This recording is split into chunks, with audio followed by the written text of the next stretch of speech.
Hey guys, it's Kelly from I Love Kickboxing. And Ryan. And today we wanted to talk about the Sexy 7. So the Sexy 7 is basically a list of characteristics that I came up with, which will be a really great guide for you guys when you're selecting the team, when you're selecting your new team. So we did another webinar on how to actually go about recruiting, and we wanted to give you a quick rundown of what it is that we look for in our employees. So, Sexy 7, number 1. They have to be attractive. Ryan's going to demo all of the Sexy 7. Not attractive as in good looking, although that can't hurt. Yes. It can hurt. But when I say attractive, what I'm really talking about is the ability to attract people. These employees are basically working with people all day long, and our job is really to develop relationships. So the people that we hire have to have this attractive quality. I like to call it like a magnetic quality. When they walk in the room, they just sort of light it up, and everybody wants to be around that person, and they sort of draw lots of attention from people. Those are the kind of people that we're looking for, because when you're new members, when they're coming in for their first day of kickboxing, they're going to be a little scared. They're going to be a little shy. So you really want to have a staff that makes them feel really welcome and is very attractive, so to speak. So, attraction. That's number 1. Attractive. Attractive. If you're attracted to them, that might be a problem. All right, number 2, personality. Personality, I mean, this comes in various shapes and sizes, right? So when we're talking about personality, we just want them to have some sort of exciting or interesting traits about them. It doesn't have to be, they don't have to all be the same way. So like our staff, we have a lot of different personalities. We don't have just one type of personality. So even though they all have a very unique one, it's different. So that's what you're looking for. You're looking for people who have passion about something, who are excited about life and the things that they're doing with their life, and people who kind of have a little spunk, a little something extra. A little swag, a little humor. A little swag. Humor is great. Yes. But everybody has different traits. But just think of like having like the it factor. Like in American Idol, the last top 10 people, they can all sing. But like, what makes the one the one? It's the it factor. It's their personality. It's what the extra stuff they bring to it is. Oh. Cool. Number 3.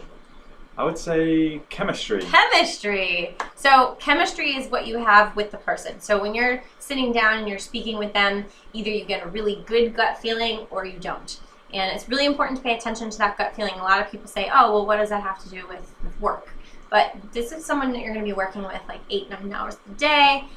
It's something that you have to trust your company with. So you should have a really good gut feeling. You should have chemistry. It's like when you go on a date. You either have chemistry or you don't. If you don't, then you don't get a second date. You do? Hopefully there's a second date. All right. Unless there's, I don't know, unless they have a girlfriend. All right. Perfect. Number 4. I'm going to say team player. Wow, you are on point today, Ryan. Definitely need to be a team player.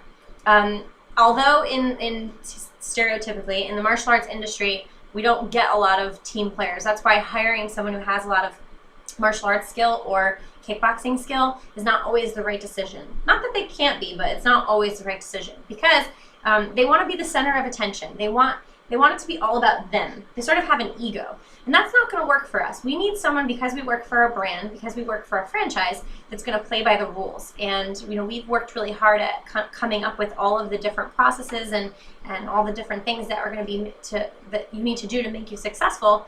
And if you have someone that wants to rewrite the book, so to speak, or do it their own way, this isn't going to work. So they have to be a team player. They have to be willing to play by the rules, to do what you ask them to do, and they have to be able to work with each other. So just as much as it's important that you have chemistry with this person, they also have to have chemistry with the other people on your team. It's no good if you have one employee and they don't get along with your new hire. That's going to make everyone's life miserable. So those are some things to think about when you're hiring your employees. Number 5. Go for it. They have to be an amateur. Okay. An amateur? What do you mean, Kelly? Why, thank you, Ryan. I'm glad you asked. An amateur is obviously someone who doesn't know very much about something. They're not a professional. And this is great because amateurs are really coachable. They're moldable. You can basically teach them whatever you want. And this goes sort of along what we were talking about with building a brand. There is a set way to do things with I Love Kickboxing. So When you get someone who has no prior experience, it's really easy to teach them exactly how we want it to be done. If you have someone who has lots of experience and doing it their own way, it can be a lot more difficult to break the habits and to try and teach them from the ground up.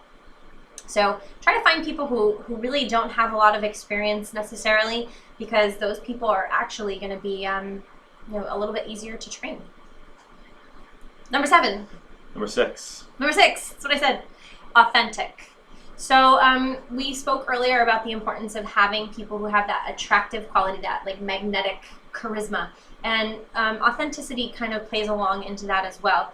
There's a difference between really magnetic and having that personality and that charisma, but being fake or being not being genuine. We want to find people that can really relate authentically to people, and that's a very hard characteristic to find, maybe the hardest of the 7. Do people look you in the eye? Are they actually listening when you speak? These are the kind of things that are going to make your members feel really, really welcome and feel like they can be vulnerable about talking about their fitness goals and express the different fears or the different worries they have about their fitness. And having an authentic person work for you is going to make the difference between signing those people up. Number 7. Number 7, they got to be available. Yes. They have to be able to work when you need them to work. So oftentimes we find a candidate who has all of these sexy 6, but they don't have the 7th one, and therefore they're out. Available for you when you need them to work. So it's cool if you want to have like a Sunday person and they're only available on Sunday, but they also need to be available for your weekly staff meetings and your weekly training sessions. So if they're not available to learn and to educate and to continue to grow, then they're not a good candidate to put on your team. And just make sure that they have the availability that you need. Otherwise, you're going to be working the schedule around them, and that's certainly not going to take your business, where you want it to go. So always make sure the employees are available when you need them to be. Another great tip is to collect any sort of planned vacation. I was just going to say that. Oh, sorry. I was just Do you going want to to say that. say? No, go ahead. Just to make sure that if they do have any planned vacation coming up, that you're aware of it ahead of time before you hire them. That way you can make sure that you have an alternative solution while they're on vacation. What else should we get from them before we hire them? I think that's it. We want to make sure that Sexy 7. Sexy 7, that's it. That's what I look for. As a small side note, I need to make sure that they're relatively in shape. I say this as a small side note, and you say, well, this is a fitness kickboxing franchise. Because I hope that it's sort of assumed that we want you to hire people that are in good shape. But if it's not, now you heard me say it. But I also downplay it because these other 7 things are more important. And usually we can find people who are in great shape. It's a lot harder to find the people who have these 7 things. So definitely emphasis on the sexy 7. But they should be in good shape. You're representing a fitness franchise, and they should also be able to move well. They should be able to have some sort of athletic ability, know their left from their right, and be coachable and teachable in terms of kickboxing. Because when you send them here to train with us, we're going to teach them how to kickbox. But if they have 2 left feet, it's a problem. It might not work out. All right, guys. So there it is, sexy 7, and hopefully it's helpful to you when you're selecting your new team. We're going to be coming out with some other cool webinars on how to train your new team and also the interview process. So stay tuned. 2 and 2, like choke glory. You don't know. I don't. Have a good one. Bye.